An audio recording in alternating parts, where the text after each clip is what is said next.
જય માતાજી મિત્રો, કેમ છો બધા? મજામાં છો ને? હું છું સોનલ. સ્વાગત છે તમારું આપણી યુટ્યુબ ચેનલ ચામુંડા સ્ટુડિયોઝમાં. મિત્રો, આજે હું તમારી સમક્ષ લઈને આવી છું પુરુષોત્તમ માસની કથા, અધ્યાય 10, દુર્વાસા મેઘાવતીનો સંવાદ. સુત બોલ્યા કે હે મુનિશ્રેષ્ઠો, નારદજીના પૂછવાથી ભગવાન નારાયણે જે જણાવ્યું હતું તે હું તમને કહું છું, તે તમે ધ્યાનથી સાંભળો. મુનિ દુર્વાસાએ મેઘાવતીનું દુઃખ સાંભળી તેને દૂર કરવાના ઉપાય તરીકે કહ્યું કે આજથી 3 મહિને પુરુષોત્તમ માસ આવે છે. આ માસમાં કોઈ પણ વ્યક્તિ તીર્થસ્થાનમાં સ્નાન કરે તો તે બ્રહ્મ હત્યાથી મુક્ત થઈ અને બીજા બધા મહિના, પખવાડિયા કે પર્વો આની તુલનામાં આવી શકે તેમ નથી. તેથી તું આ માસમાં વ્રત, પૂજન, દાન વગેરે કરજે. હું પણ આ પુરુષોત્તમ માસને સેવું છું. પોતાનો એક દાખલો આપતા દુર્વાસાએ જણાવ્યું કે એક વખત અંબરીશ રાજાને બાળી નાખવા મેં કૃત્યા છોડી હતી અને તે વેળા શ્રી હરિએ તેમનું સુદર્શન ચક્ર મારી ઉપર છોડ્યું હતું, પણ પુરુષોત્તમ માસના સેવનને લીધે હું તેમાંથી ઉગરી ગયો હતો. એટલે મારી તો તને સલાહ છે કે તું પુરુષોત્તમ માસનું સેવન કર. ત્યારે દુર્વાસા મુનિના આવા વચનો દુર્ભાગ્યવશ મેઘાવતીને ન ગમ્યા. તેણે કહ્યું કે હે મહામુનિ, બીજા મહિનાઓને હલકા કેમ ગણો છો? ઉપરાંત પૃથ્વી ઉપર સૂર્ય, શંકર, ગણપતિ, જગદંબા આદિ દેવદેવીઓ મનવાંછિત ફળ આપનારા છે અને હું તો શ્રી રામચંદ્ર અને શ્રી શંકર ભગવાનને શ્રેષ્ઠ માનું છું. હું રાત અને દિવસ તેમનું ધ્યાન ધરું છું. એ મારા દુઃખો નહીં કાપે? આપ પુરુષોત્તમ માસના એટલા બધા વખાણ કેમ કરો છો?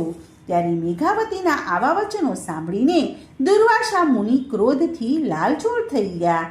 છતાં પોતાના મિત્રની અનાથ પુત્રીને તેમણે શ્રાપ આપ્યો નહીં. તેમણે વિચાર કર્યો કે આ બાળક બુદ્ધિ છે, તેને પુરુષોત્તમ માસના પ્રભાવની ખબર નથી, વળી તે શોકમાં ડૂબેલી છે, એટલે તે મારા શ્રાપને સહન નહીં કરી શકે. તેમણે દયા લાવીને કહ્યું કે હે ભાગ્યહીન છોકરી, તું મારા મિત્રની પુત્રી છે. તું સારું કે ખરાબ સમજતી શકતી નથી અને તેનું મને દુઃખ છે. તે પુરુષોત્તમ માસનો અનાદર કર્યો છે, તે ઠીક નથી કર્યું. હું તો બદ્રિકાશ્રમ જાઉં છું. તારા કલ્યાણ થાઓ, પણ શુભ કે અશુભ જે થવાનું હોય છે તે કોઈ પણ ટાળી શકતું નથી. દુર્વાસા મુનિ તો જતા રહ્યા અને પછી પુરુષોત્તમ માસનું અપમાન કરવાને કારણે તે મુનિકન્યા ઝાંખી પડી ગઈ.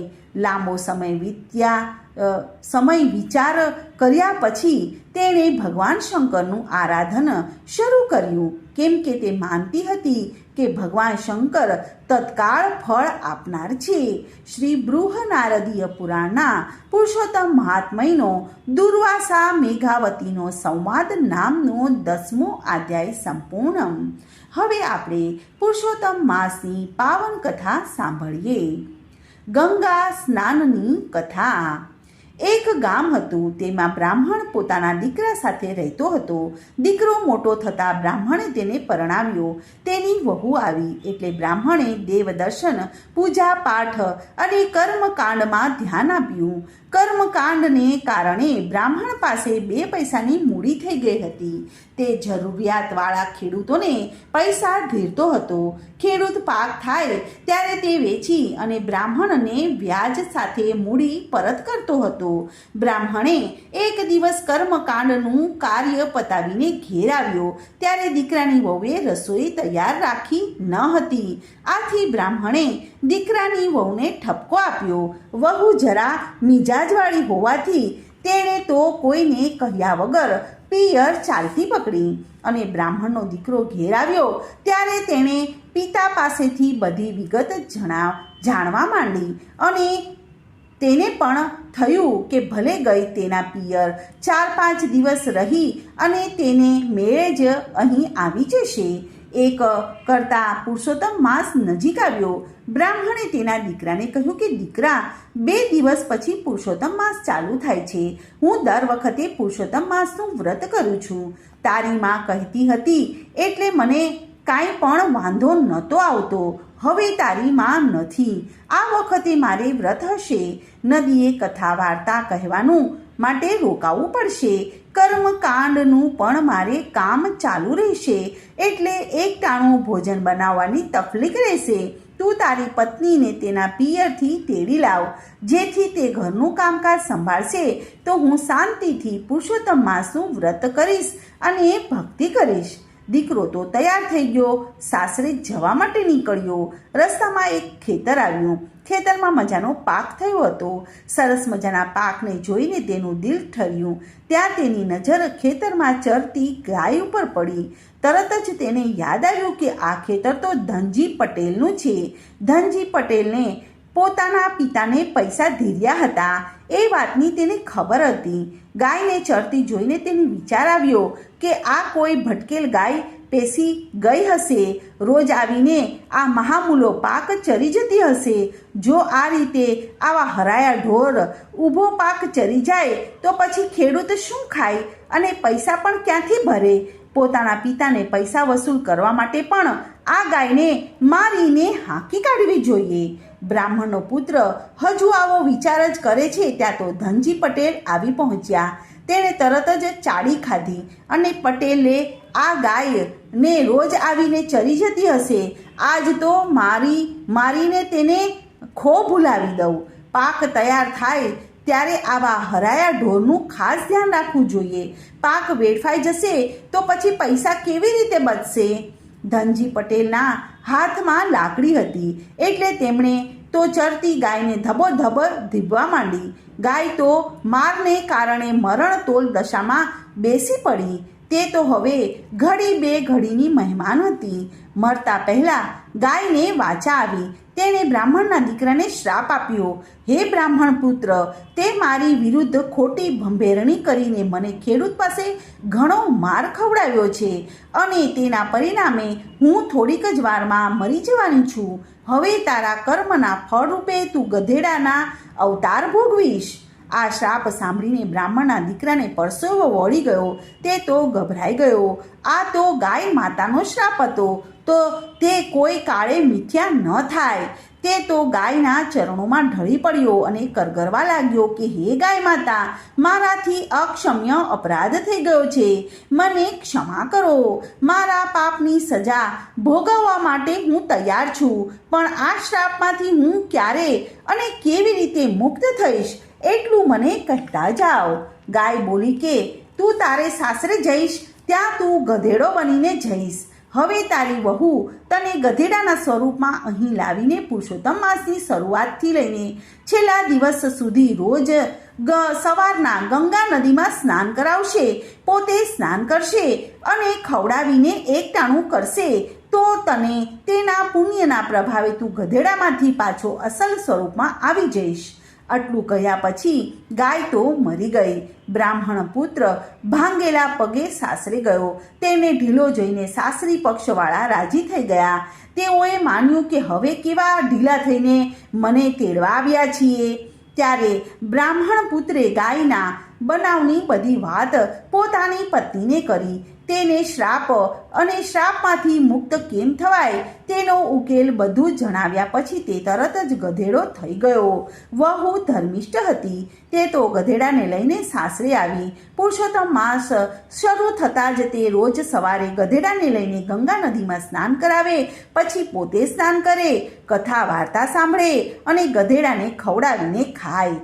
લોકોમાં આ બધું જોઈને ઠઠ્ઠા મસ્કરી કરવા લાગ્યા, પણ વહુ તો એ ભલી અને એનું વ્રત ભલું. આવી રીતે રોજ વહુ ગધેડાને લઈને નદીએ જાય, તેને નવડાવે, પોતે નાહી લે. આ વાત ત્યાંના રાજાના કાને પડી અને રાજાએ સિપાઈઓ મારફત ગધેડાને પકડી અને મંગાવી લીધો. વહુ તો રડતી રડતી રાજા પાસે તેમના મહેલે ગઈ. રાજા ઝરૂખામાં ઊભા હતા. બહાર ગધેડો બાંધેલો હતો. વહુ તો ગધેડા પાસે ગઈ અને તેના શરીર ઉપર હાથ ફેરવવા લાગી અને પછી રાજાને ઉદ્દેશીને કહ્યું કે મહારાજ, મારો ગધેડો મને પાછો આપો. તેને નવરાવીને તેમજ ખવડાવીને મારે જમવાનું નિયમ છે. રાજા કહે કે તું નદીએ જઈને ગધેડાને નવડાવે છે, તેથી ગંગા નદીનું પાણી ખરાબ થઈ જાય છે. ગંગા નદીમાં બધા જ લોકો નહાય છે. આ પુરુષોત્તમ માસ છે, એટલે નહાનારની સંખ્યા અધિક છે. તેમાં તું આ ગધેડાને નવડાવે તે યોગ્ય નથી. વહુ બોલી કે હે મહારાજ, મારો ગધેડો સામાન્ય ગધેડો નથી, પણ દેવતાય ગધેડો છે.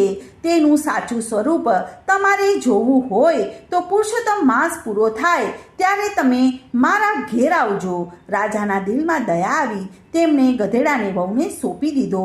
નિત્ય નિયમ મુજબ વહુએ ગધેડાને નવડાવી ખવડાવીને પુરુષોત્તમ માસ પૂર્ણ કર્યો.